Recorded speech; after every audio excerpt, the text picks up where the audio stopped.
Good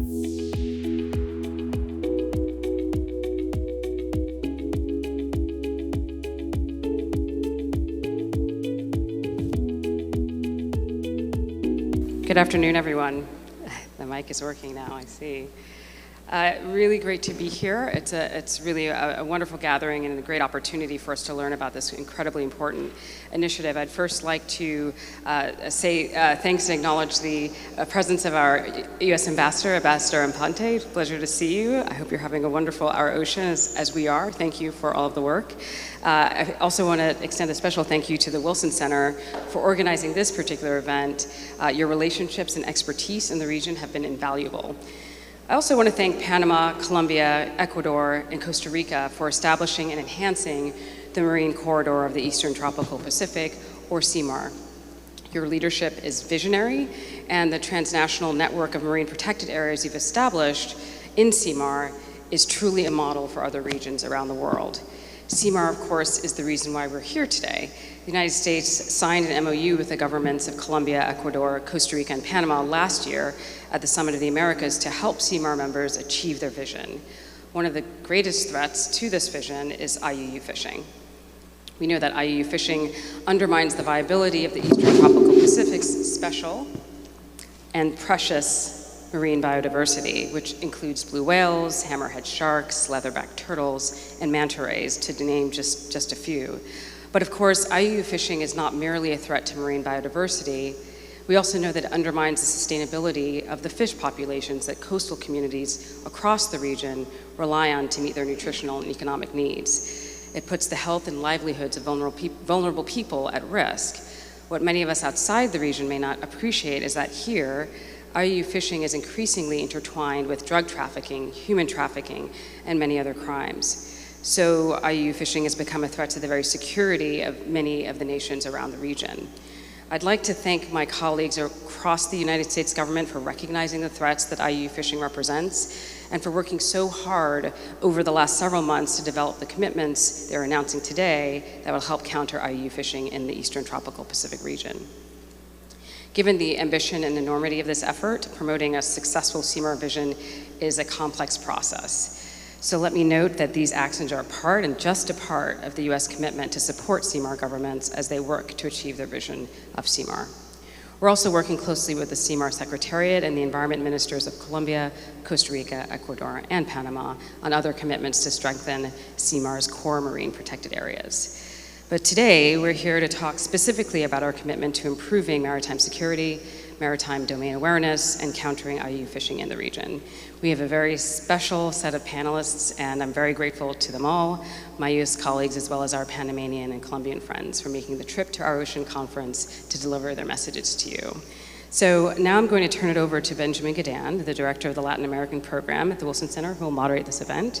We're delighted to have Carlos del Toro, Secretary of the US Navy, Admiral Cubides, Commander of the Colombian Navy, Rear Admiral Studeman, Director of the National Maritime Intelligence Integration Office. Thank you, and over to you, Benjamin. Excellent. Thank you very much, Deputy Assistant Secretary Burkett. Thank you all for being here. Again, I'm Benjamin Gadan, the director of the Latin American program at the Woodrow Wilson International Center for Scholars. We're thrilled to have such a high-level group here of individuals with great knowledge and as importantly, great resources at their disposal to make a real impact on an issue of urgent consideration, not only for the United States and the governments of CMAR, but for the entire international community and for the economies that depend upon these marine resources. I wanted to begin, if I could, Secretary del Toro, by asking in particular how you see the role of the U.S. Navy, the U.S. Marine Corps in assuring a rules-based international order, and in particular in the fight against IUU fishing. This is illegal, unreported, and unregulated fishing, and in this case in the Eastern Tropical Pacific. So above all, thank you for being here, and I'm eager for your insights. Well, thank you, Ben, for that question. And first, let me thank the government of Panama, the people of Panama, for putting together this extraordinary conference, of which I will continue to go to for many years as long as I'm Secretary of the Navy, because it does take commitment. And let me first start off by saying that the United States is committed to this cause. I mean, just of course, of this conference. Special Envoy Kerry mentioned $72 million in commitments. This is the first time Secretary of the Navy has attended the conference and is fully committed to this effort because it does go to protect the international rules of order that we believe in so strongly since the beginning of our founding of our nation. Our job in the Department of the Navy is to protect the sea lanes of communication so that the world and all nations from across the globe can trade freely, peacefully, so that we can lift the economies of all nations throughout the globe. That's our mission. That's what we're committed to. We have to work together as one community to do that. I'm excited by many of the initiatives that the Department of the Navy in particular has been implementing over the course of the last 5 years. We'll talk a lot about that today, but I'm particularly excited about actually using unmanned technology to counter illegal fishing across the globe. I think it's going to be transformational. It's going to allow all countries, small, medium, and large countries, to work together very collectively, collaboratively, to establish the mesh networks that are necessary to collect the necessary data to then be able to use our more limited manned resources, basically, to counter these bad actors around the world. Excellent. Thank you so much, Secretary Del Toro. Admiral Cuides, I wanted to ask you a similar question with regards to the Colombian Navy and the resources that it is bringing to bear to address this issue, but also the challenges of transnational coordination. Because part of the historic aspects of CMAR, of this marine corridor in the Eastern Tropical Pacific, is not merely the ambitions and the importance of protecting that biodiversity, but the fact that you're doing it with 3 countries, 3 neighbors, 3 other governments, 3 other navies and coast guards, and that requires an enormous amount of collaboration on marine protection, and it's quite new, and it's quite exciting, and it's quite complicated diplomatically. And so I was hoping you could talk about the resources the Navy is bringing to bear, but also the diplomacy involved, including between the navies in this region. Okay, thank you for the invitation. I appreciate this time for giving you some information about our Navy. I want also to emphasize and highlight that here there is our ambassador, and 2 ladies from the Colombian government, from the Foreign Affairs and the Minister of the Environment. They are here attending this important meeting. The navies were created for defense, but regularly all navies have been assuming different security issues. In that term, the Colombian Navy with the components, naval aviation, Coast Guard, and Marines, are attending different activities here in the Pacific and also in the Caribbean. Not only related with the drug trafficking, but also with all those illegal activities who are involved in the drug trafficking as well. All our efforts are focused in also to combat the illegal fishing. Every day we are detecting different kind of vessels who are present in our areas which are reserves.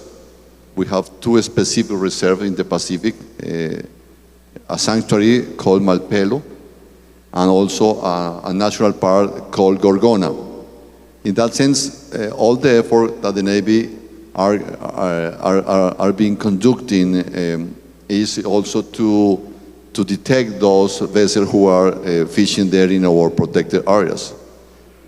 During 2021, we got about 34 metric tons of illegal fishing. Last year, we sized about 40.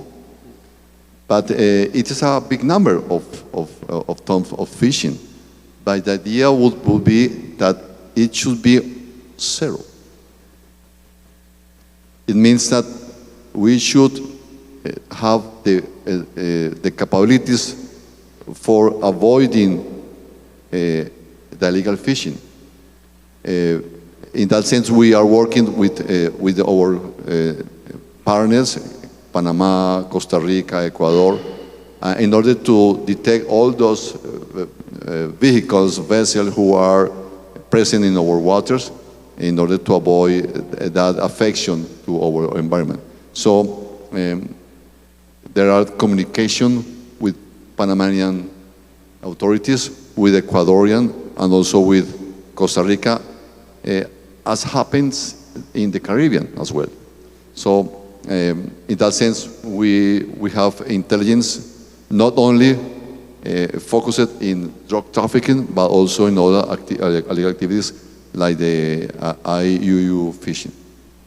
Excellent. Many thanks. Admiral Studeman, first of all, I wanted to say thank you for being here again. You were at the launch event in the Wilson Center in Washington of this exciting partnership we have with the State Department on combating IUU fishing, and so we truly appreciate your support, and it's great to partner and speak to you again. I want to continue along the lines of coordination, diplomatic collaboration on this issue, in this case between the United States and the countries of CMAR. In your roles as Commander of the Office of Naval Intelligence, as the Director of the National Maritime Intelligence Integration Office, you're in a unique position to work on information sharing, intelligence sharing that could support the efforts that you just heard about from the Colombian perspective. I wonder if you could talk about those tools and the role the United States is playing in information sharing. Yeah, thanks, Benjamin. It's an honor to be here today.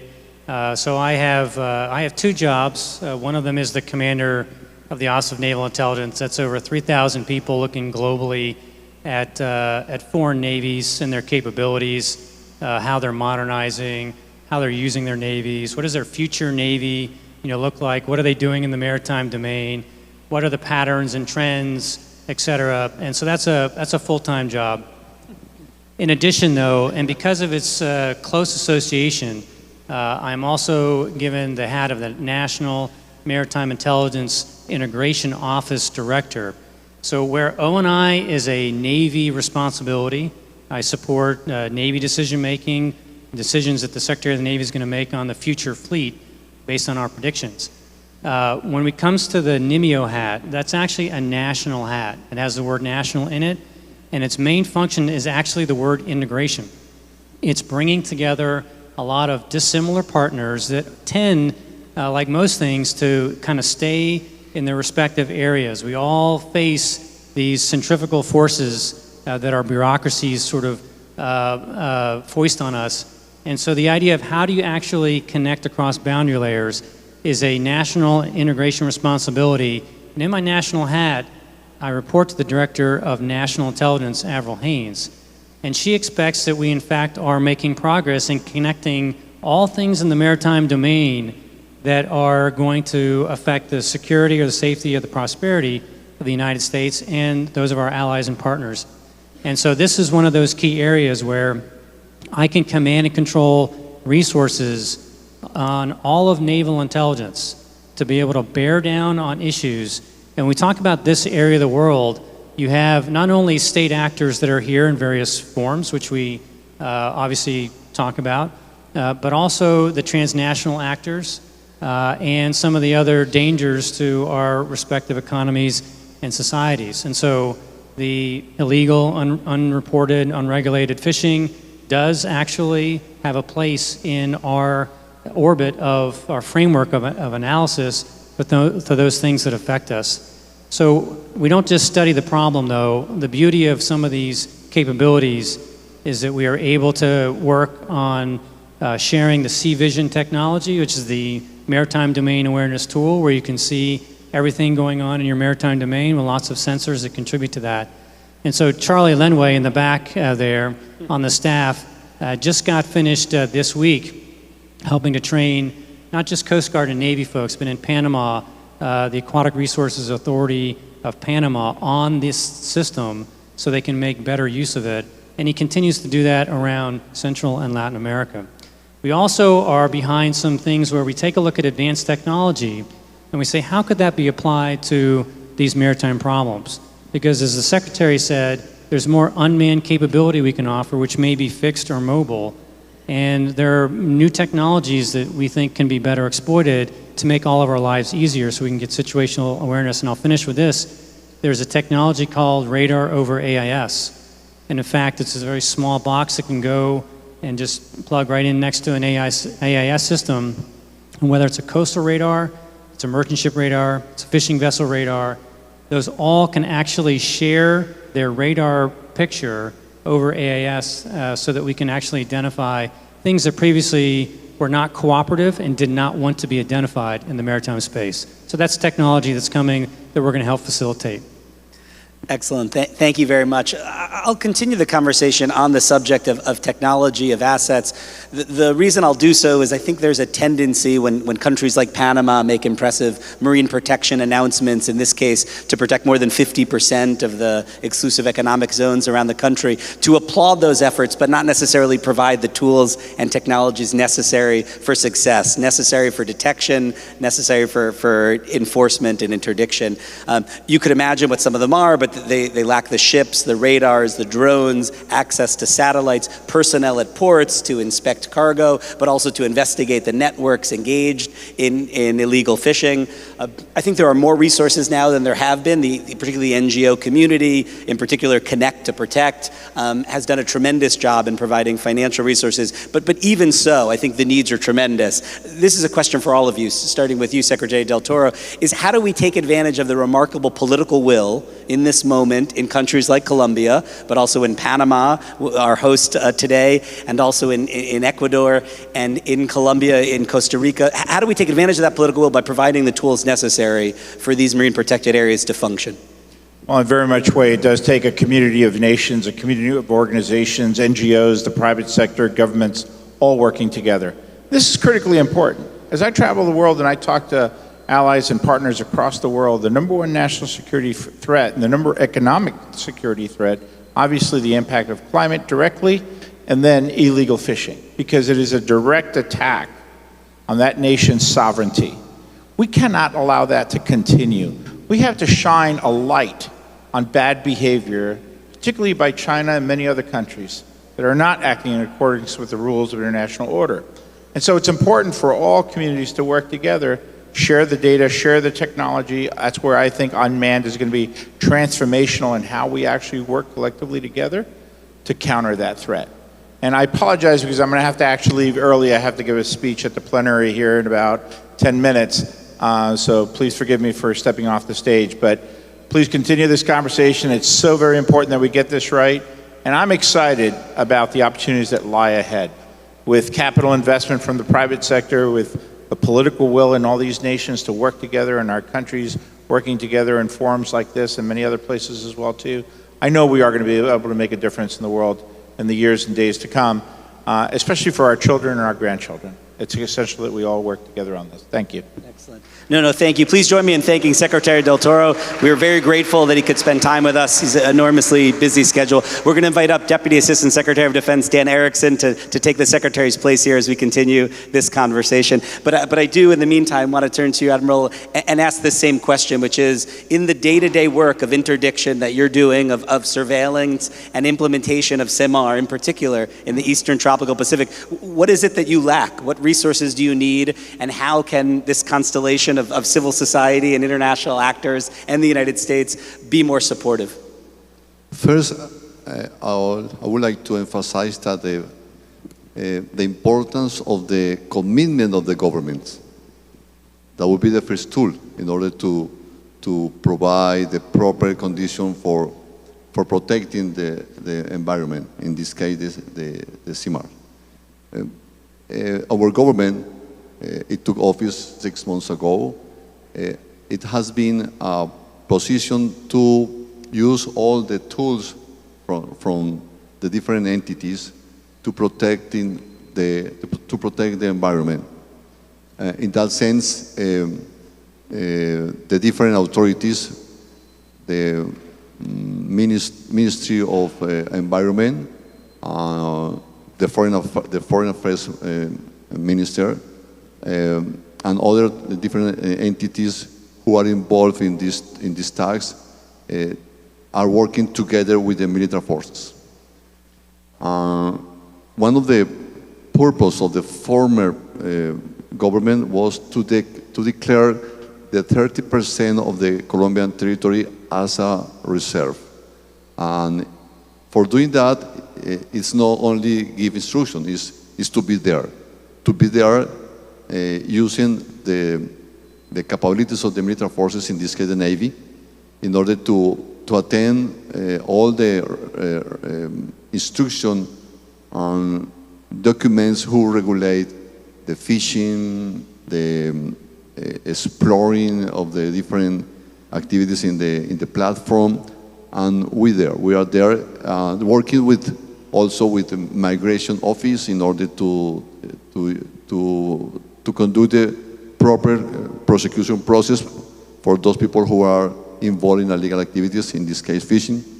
And in terms of capabilities, yes, the Navy is working with all the capabilities of the naval assets. So we have frigates covering protected areas in the Caribbean and also in the Pacific, special offshore patrol vessels, but also near the coast, the marines platforms, even inside the rivers. We are working for covering the protected areas. In that sense, we also have a special system for surveillance and also to connect different radars of the Navy as well with Coast Guard and also with the National Authority in order to try to cover all the coasts, both Caribbean and Pacific. So in that sense, technology is a mandatory requirement for being successful in these tasks of protecting the environment. In that sense, Colombian Navy have requested a specific budget for increasing the capabilities, not only for the coastal station of the Coast Guard, but also to increase the capabilities of the platforms, naval and Coast Guard, who are there far away of the coast, trying to find those boats who are conducting illegal fishing. So it's a mandatory requirement for being successful for combating this kind of illegal activity. Thank you.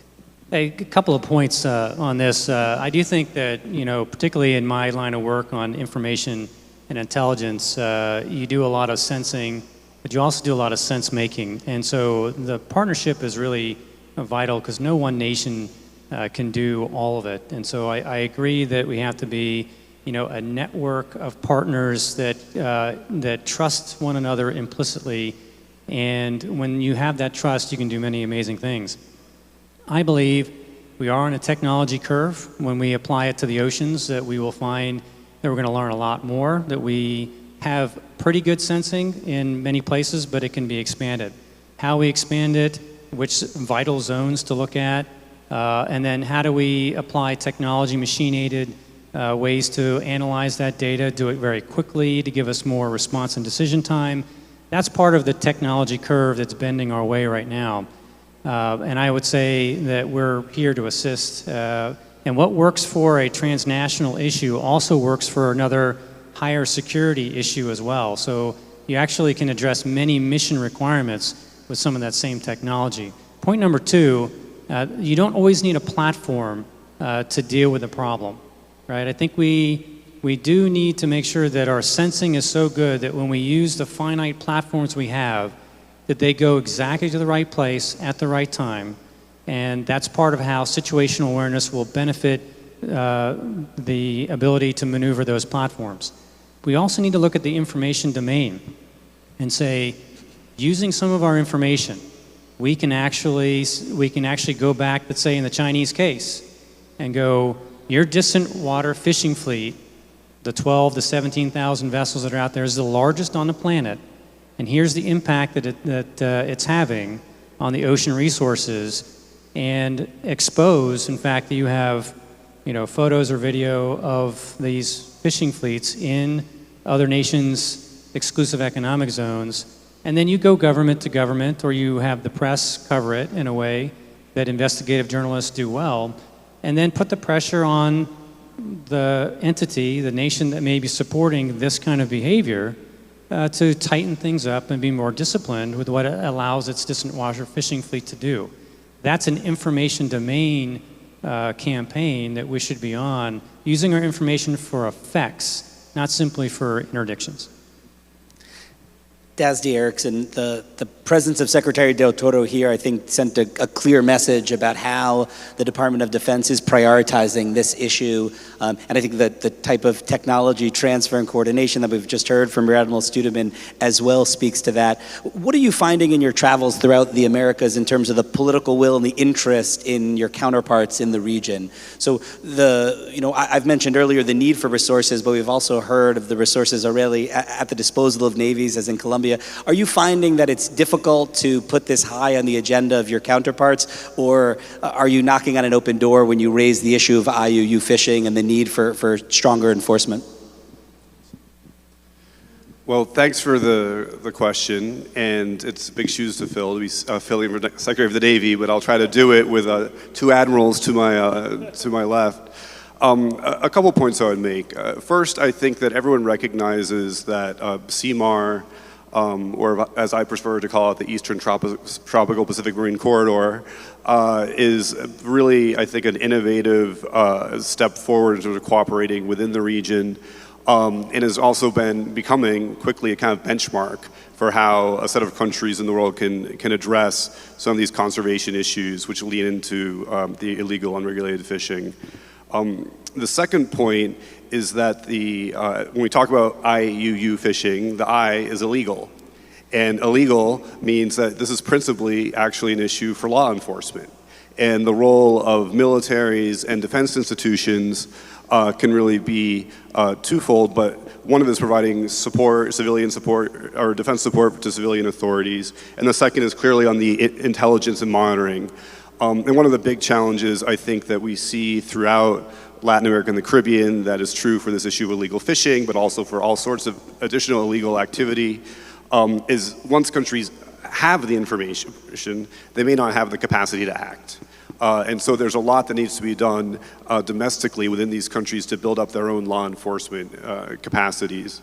And of course, Department of Defense is very engaged in building partner capacity with the armed forces, the navies, and the defense ministries in the region. In terms of the salience of the issue overall, I think that many countries, particularly along the Pacific coast, recognize the dangers that are posed by illegal, unregulated, underreported fishing. I think that there's a sense that this is a problem that has been admired for some time, and now it's time to move past the point of admiring the problem and move towards action. And I think the cooperation being undertaken by CMAR is part of that, as is some of the initiatives that have been outlined here by my fellow panelists. And so looking forward, I continue to see this as a very salient issue in the region. I know that my colleagues from U.S. Southern Command, several of whom are represented here in this room, have found their partners to be very engaged and willing to work with us to tackle this issue. So I hope it's something that over time we can address, where we can remove it from the agenda. But for the foreseeable future, I do think IUU fishing is going to be on the agenda. Thanks. Admiral Cuides, we've had a few mentions of one in particular international actor who has been seen as particularly problematic in its management of its deep water fleet and the impacts it's having on communities, both animal communities and marine life, but also communities living that depend upon the fisheries to be healthy and sustainable.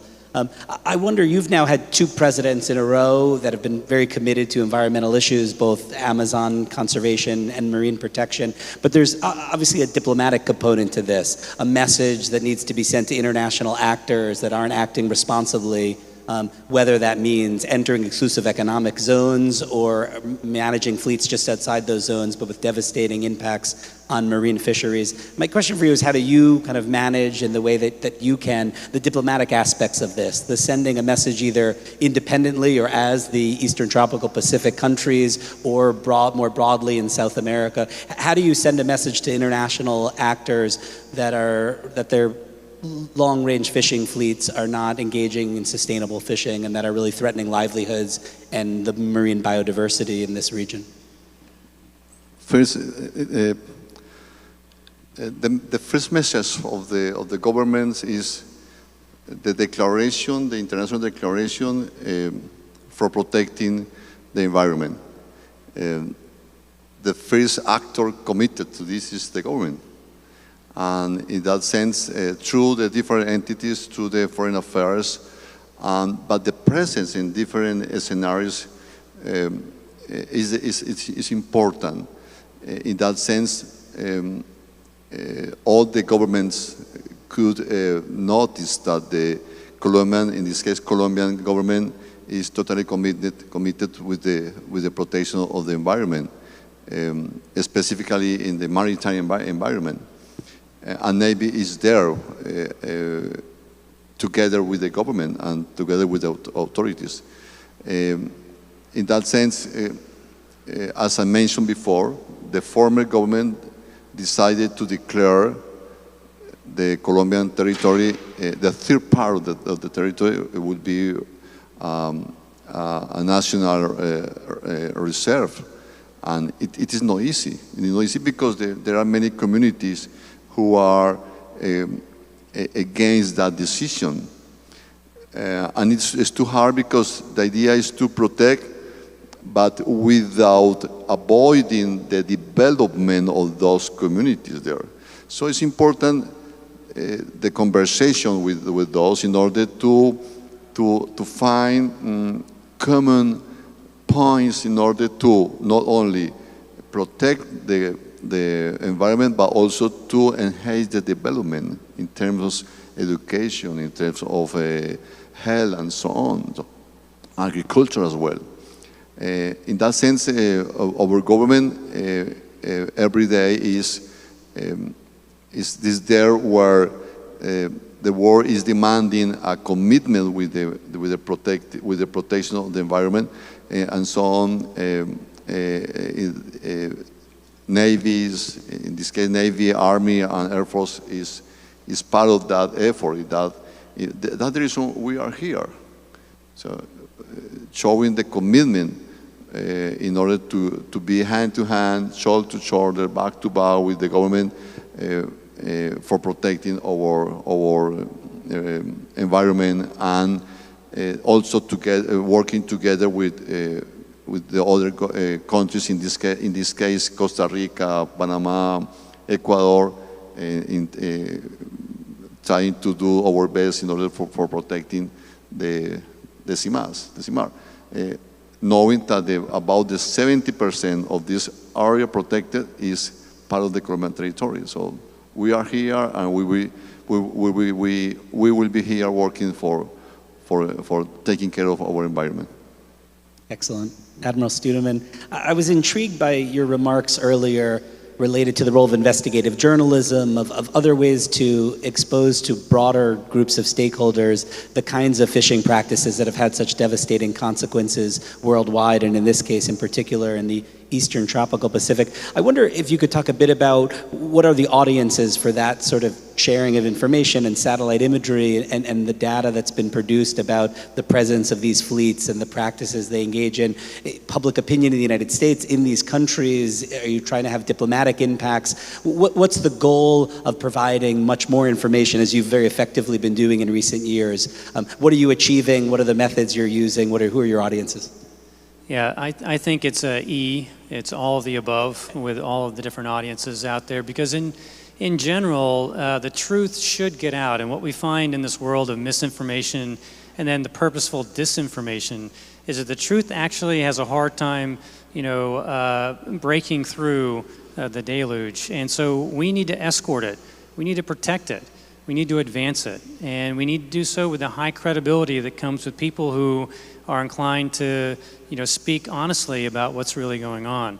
And so I do think that's a responsibility of not only the U.S. government, but other governments around the world. And it's amazing what happens when you are actually talking about an issue with a common voice.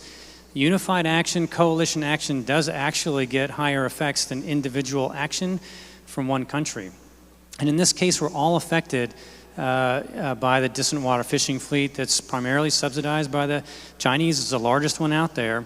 And so the question is, how do we kind of shape public opinion, but more importantly, how does that ultimately shape policymaking or implementation on the Chinese side?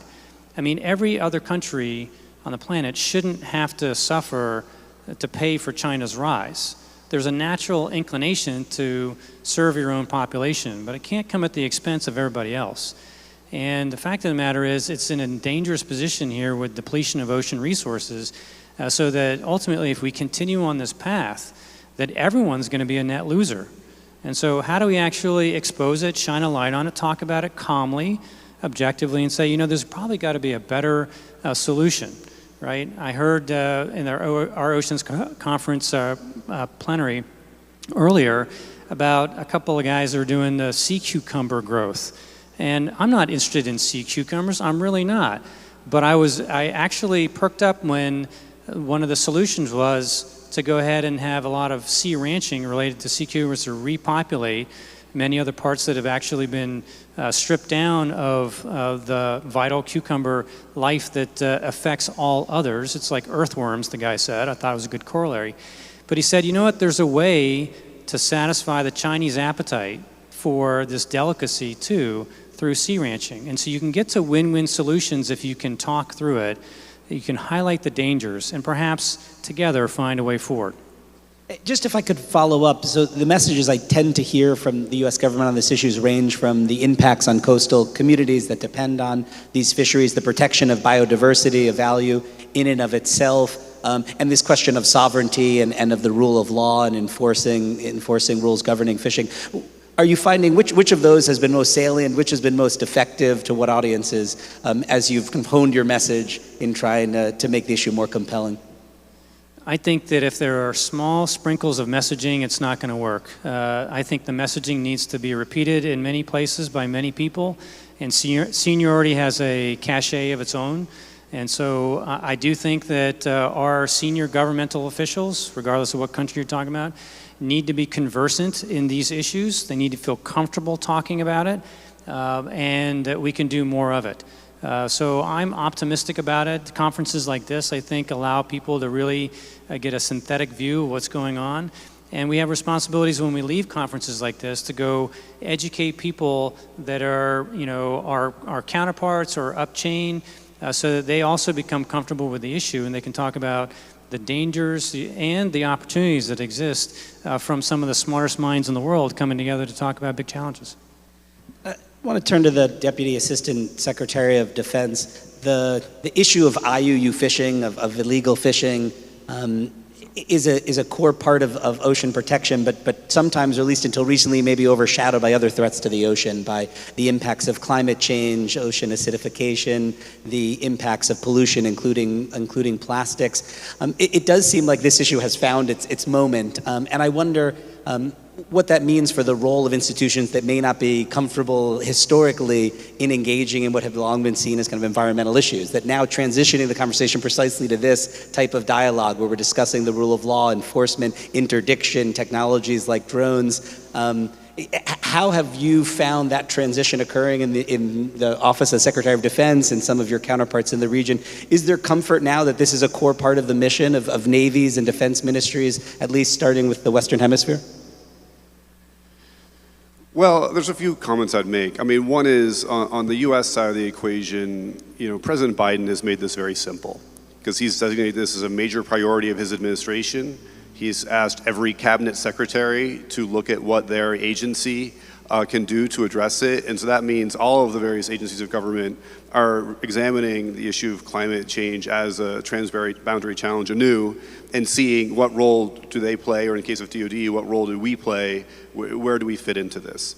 And in the case of the Department of Defense, there's been two principal elements. One is really looking at our own installations, energy resilience, the future of the changing climate on war fighting as well. And then seeing how we can engage more with allies and partners on this topic. And working as I do in the Western Hemisphere, it's really been very illuminating to introduce the concept of, or not introduce, but to raise issues related to environment or climate in defense discussions. Because what we found is that there are many militaries in the region that, in fact, are doing quite a bit on this area, whether it's interagency task force to combat illegal mining, deforestation, We've discussed already illegal fishing and a number of other things. And so while they may not be thinking about that activity as a climate related initiative, in fact, there are a lot of linkages around climate and environment that have played out. Moving forward, I think that the department is very interested in engaging with our allies and partners on this question. We do view climate as an important, as we describe it, transboundary threat that really impacts almost everything we do or threatens to at some future date. And we have seen a lot of receptivity in the region. Just on our way down to this Oceans Conference in Panama, Secretary del Toro also made a stop in the Bahamas, where he gave a significant address on how the Navy is looking at the impacts of climate change in the Caribbean, and so the steps we're taking there. And that was obviously very well received in that region as well. So I don't see the focus on climate as replacing anything the department does already, but it is something that's potentially additive and can also help create a more comprehensive view of some of the threats that we do face collectively. Question for both of our admirals is the lessons from the counter-narcotics work that the United States has engaged in cooperation with countries like Colombia for a long time. I think there is a sense that mission has received quite a bit of attention and resources, institutions for intelligence sharing. My question is how the transition has been, not away from that mission, but implementing the lessons and the technologies and the institutions for intelligence sharing, for interdiction, the Coast Guard relationships. How are we all doing in trying to take some of the successes and some of the institutions and structures that from counter-narcotics and apply it to combating IUU fishing? Well, as I mentioned before, the navies were created for defense, sovereignty, territory, and so on. But here, in the case of Colombian Navy, we have many roles. The defense is the first, I would say. But second, but no less important, is the maritime interior security. It's the concept we use.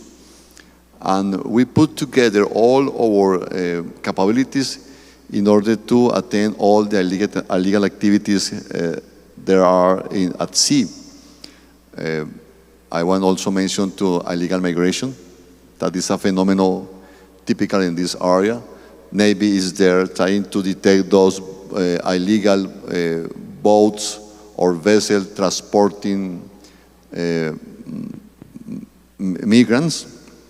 Or other thing is to combat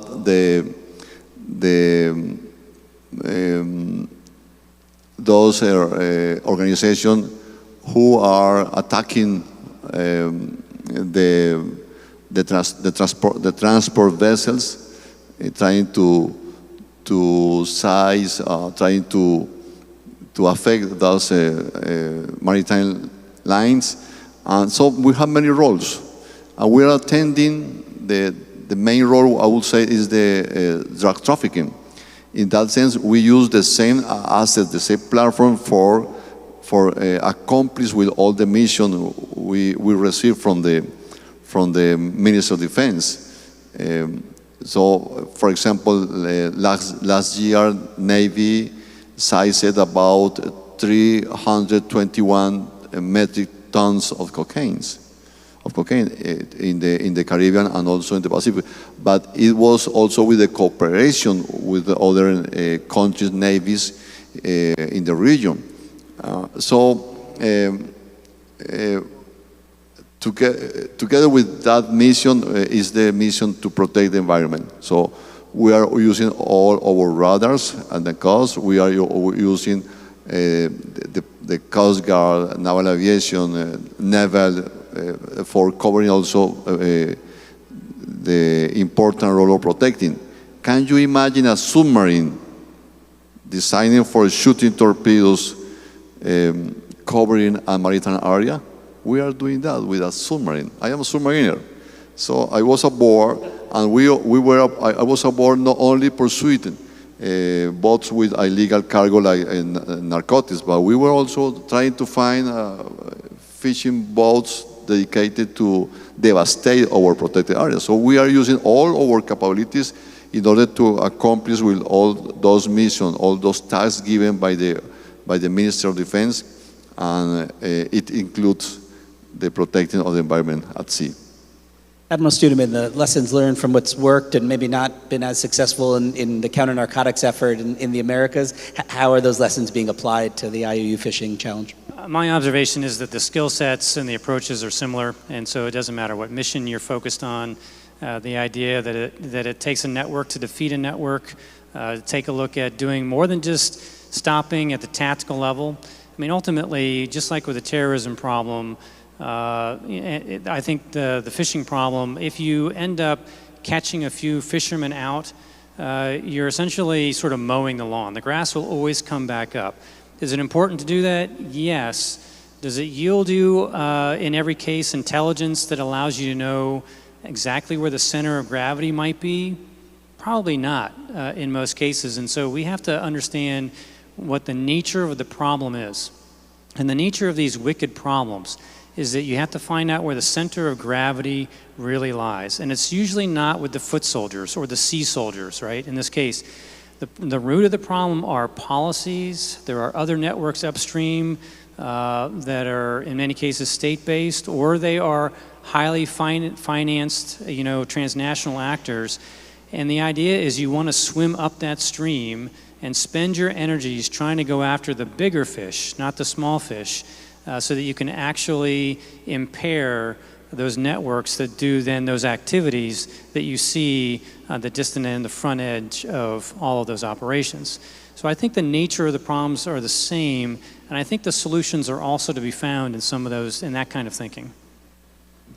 Question for the Deputy Assistant Secretary of Defense. The mission to protect the Eastern Tropical Pacific in and of itself seems compelling, at least to me and my colleagues at the Wilson Center and our partners. It's a high scale, it's a large area with a remarkable amount of marine biodiversity. But there seems to be another objective here, which is to show that this kind of transnational marine corridor can succeed, and that the United States can be a key partner. I wonder if you could talk a bit about this as an example for other regions in the world, that why we, the United States, as demonstrated by a memorandum of understanding signed at the last summit of the Americas in Los Angeles, why is the United States taking on this particular one with such gusto?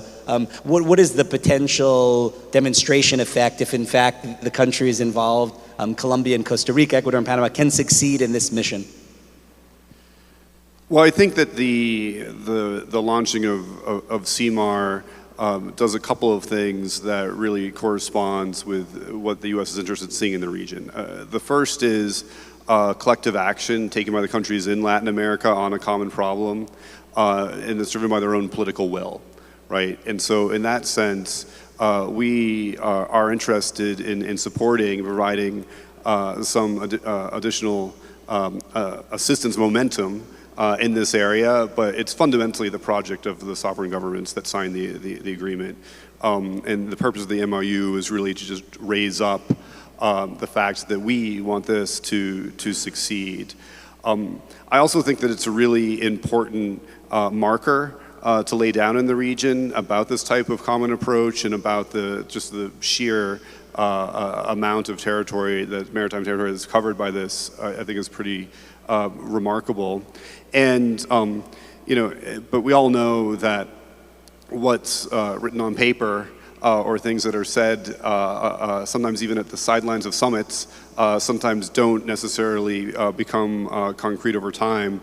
And so I think it's important to continue engaging in these types of dialogues, which the Wilson Center and State Department have been supporting, to ensure that the countries engaged in CMAR know that the United States remains very supportive of this. Can it be a model in the future? I would like to think that will be the case. I think a lot of it depends on how much concrete action the countries are able to take to protect this area. Thank you. Admiral Studeman has been fairly blunt in identifying one particular international actor that has been highly problematic in terms of the management of fisheries and exclusive economic zone sovereignty in the Americas, and that's China and its deep water fishing fleet.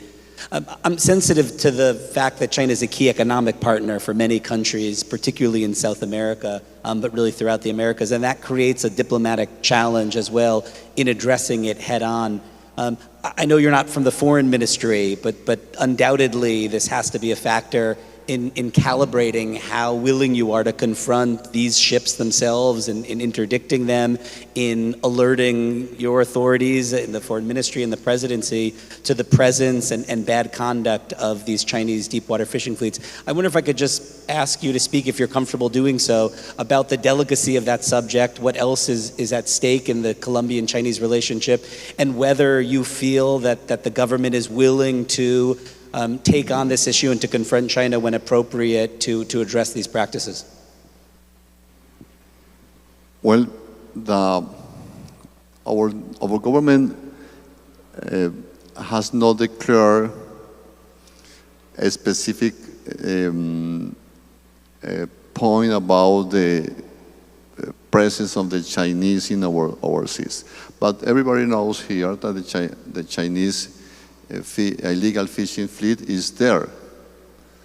By the moment, Colombian Navy is conducting operation in our exclusive economic zone with our assets. Even Air Force is conducting aerial patrolling there in that area. Also Navy is there.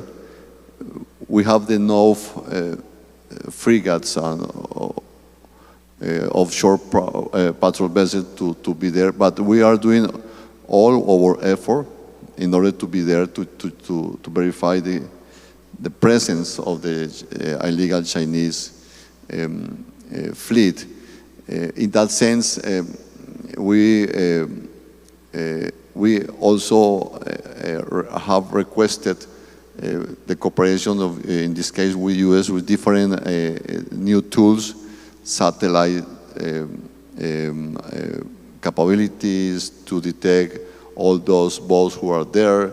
And the idea is to keep working together with U.S. and also with the government of Costa Rica, Panama, Ecuador, in order to cover as possible the area of the CMAR. It is hard, it is very difficult because, as I mentioned, we are attending different illegal activities, drug trafficking, illegal migration, and also piracy, smuggling.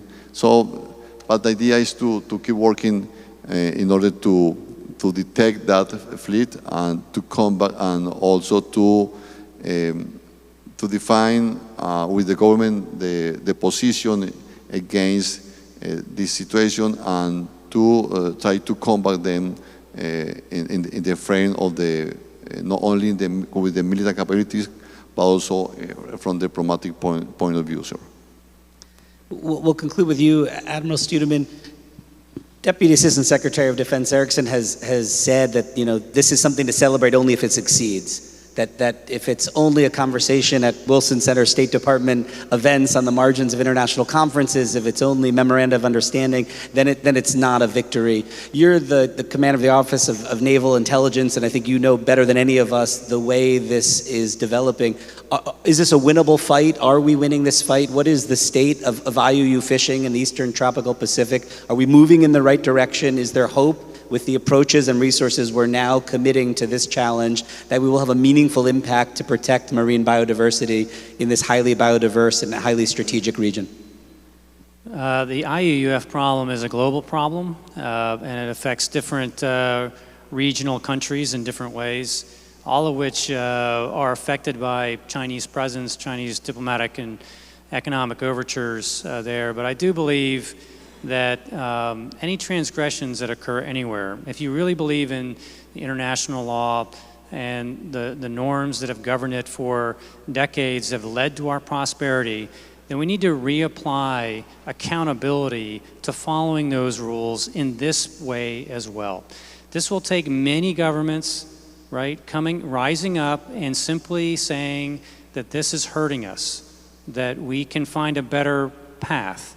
If that happens, if there is a growing chorus of countries that will not tolerate this, that will hold the Chinese accountable in public and in private, then I think that we have a hope. If there is silence, then that's consent. And the Chinese will continue to do what they can get away with. When they can't get away with it, they'll maneuver. So it all comes down to, the idea of accountability, ensuring that China does, see itself and act as a responsible major power in every possible way, not just in a few. Thank you. I want to express before we conclude my appreciation for our partners at the U.S. Department of State, at the Wilson Center. We'll continue to address this issue. We agree that this will involve a great deal of diplomacy, coordination with civil society, working with the governments in the region, and we hope to continue playing this role as a facilitator and convener of all of the many actors who care very deeply about this issue. I want to thank the Bio Museo here in Panama City for generously offering us a space to have these important conversations. I want to thank our three experts here, Admiral Studeman, Admiral Cubides, Deputy Assistant Secretary of Defense Erickson, the Secretary of the Navy, who was here earlier and had to go, but Carlos Del Toro, and all of you who are interested and who've attended this event, those of you who are watching it online as well. Please continue to focus on this really important issue, and we'll continue to address it in all the ways we can. Please join me in thanking our panelists.